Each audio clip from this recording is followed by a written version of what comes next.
Across northern Tanzania, rivers wind through a wilderness so immense that herds can appear as tiny movements against the land.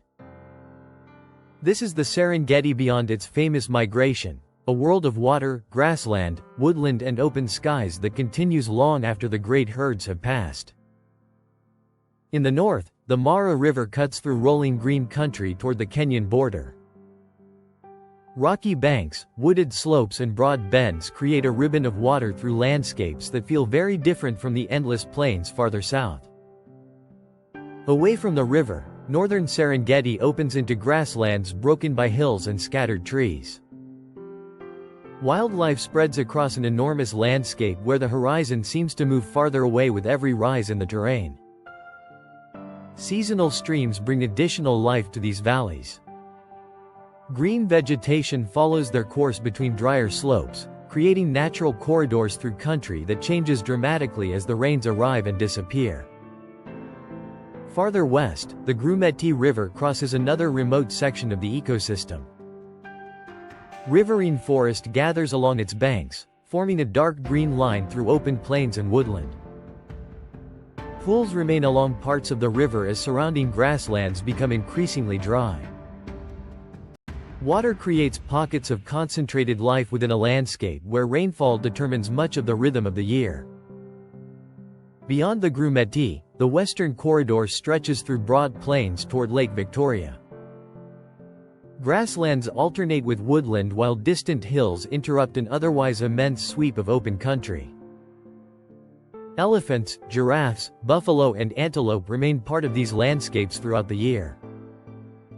Their presence gives scale to plains so broad that even large animals can seem remarkably small beneath the African sky. Toward the center of the Serengeti, waterways gather around Seronera. Acacia trees spread across grasslands beside seasonal streams, creating one of the ecosystem's richest combinations of open country and riverine habitat. Here, the Serengeti becomes more varied. Patches of woodland break the plains while shallow valleys and watercourses create green lines extending toward distant hills. Granite formations begin appearing unexpectedly from the grasslands. Known as kopjes, these ancient rocks rise like islands above the plains, sometimes surrounded by nothing but grass for kilometers. At Moru, the kopjes become particularly dramatic. Massive rounded boulders form elevated clusters above golden plains, creating one of the Serengeti's most distinctive landscapes. These rocky islands provide shade, shelter and elevated ground within otherwise exposed country. Wildlife gathers around them throughout the year, making the kopjes part of the ecosystem rather than simply geological landmarks. Beyond the rocks, acacias stand alone against enormous horizons. Their scattered silhouettes create a landscape that has become synonymous with East Africa, yet the Serengeti contains far more variety than this familiar image suggests. When the rains arrive, much of the land transforms. Dry grasslands turn brilliant green, temporary pools appear across low ground and seasonal waterways begin flowing again. Clouds build above the plains during this wetter period. Sunlight moves across the landscape in broad patches, illuminating green grass, distant hills and herds dispersed across newly productive country. Birdlife also changes with the seasons. Wetlands, rivers and grasslands support an extraordinary variety of species, adding movement and color to landscapes often viewed only through the story of large mammals. Farther south, the trees gradually become fewer and the horizon expands. Short grass plains stretch across a vast open landscape toward the Ngorongoro highlands and the distant volcanic country beyond. Seasonal lakes appear within this southern ecosystem, surrounded by grasslands that can shift from dusty gold to vivid green within weeks. Around Ndutu, water and open plains meet beneath some of the Serengeti's widest skies. The Great Migration passes through these landscapes as part of an immense annual cycle, but it does not define everything that lives here. Long after the famous herds move elsewhere, rivers continue flowing, predators remain, resident wildlife spreads across the plains and the Serengeti continues changing with the seasons. South of the Central Plains, the Serengeti seems to expand without limit. Short grass stretches toward distant volcanic highlands, interrupted by shallow depressions where seasonal water gathers after the rains. Around Ndutu, lakes and wetlands create another rhythm within this open country. Their shorelines change with rainfall, while grasslands extending beyond them can transform from pale gold to brilliant green across the seasons. The southern plains are shaped by volcanic soils carried from the Ngorongoro highlands. These mineral-rich landscapes support vast areas of short grass, creating some of the most productive open country in the wider Serengeti ecosystem. To the east, the Gol Mountains rise unexpectedly beyond the plains. Their rugged slopes overlook remote valleys and grasslands where roads become scarce and the scale of the wilderness becomes increasingly apparent. Between these mountains and the central Serengeti lies an enormous transitional landscape.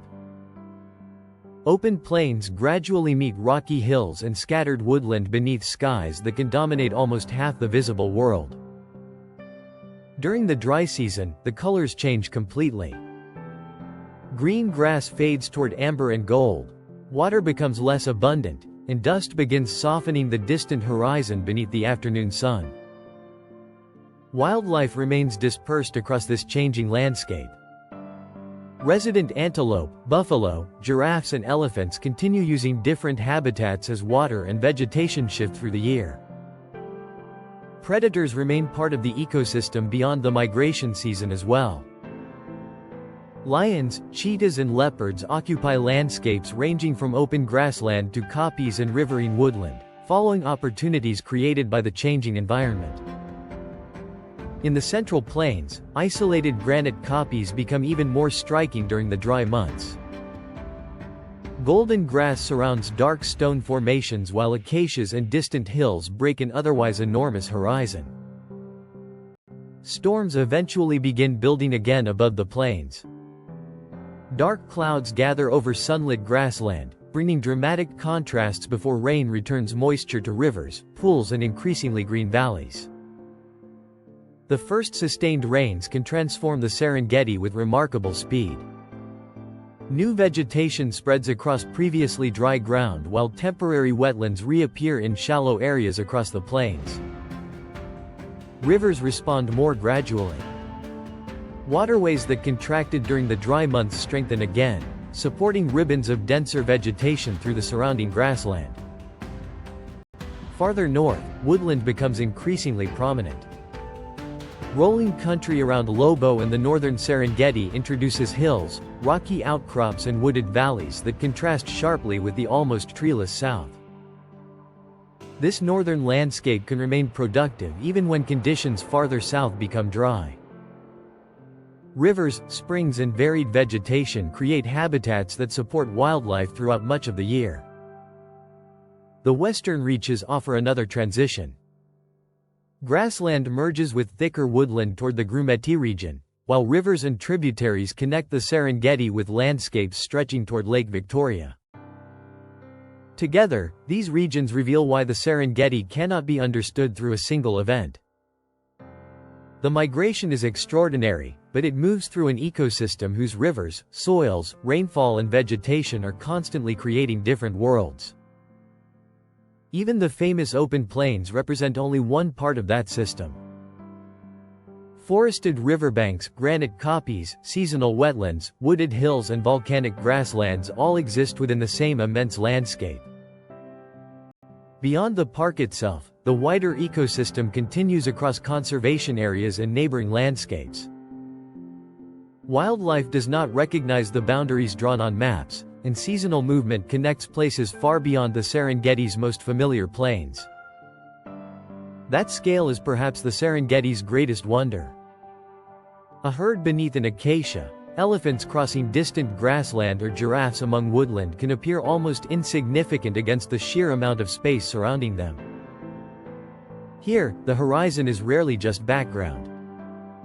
It becomes part of the experience, stretching behind wildlife toward hills, storms and distant plains that seem to continue indefinitely. Sunset changes the landscape once again. Grasslands become warmer beneath a fading sky while isolated trees and kopjes form dark silhouettes across the plains. After the rains, those same horizons can appear almost impossibly green. Pools reflect the sky, rivers move through renewed vegetation and distant hills emerge beneath towering clouds. The Serengeti never truly has one appearance. It moves continuously between abundance and scarcity, green and gold, flowing water and dry earth. And within those changes, wildlife adapts to a landscape governed by seasons rather than spectacle. The great herds may capture the world's attention, but countless other lives continue across the ecosystem throughout the year. That is the Serengeti beyond the migration, not an empty stage waiting for millions of animals to return, but a living wilderness whose character changes from one valley, river and season to the next. Its rivers still flow. Its kopjes still rise above the grass, and its wildlife remains beneath skies that seem almost too large for the land below. The Great Migration may be the Serengeti's most famous story. But the Serengeti itself is far greater than the journey passing through it.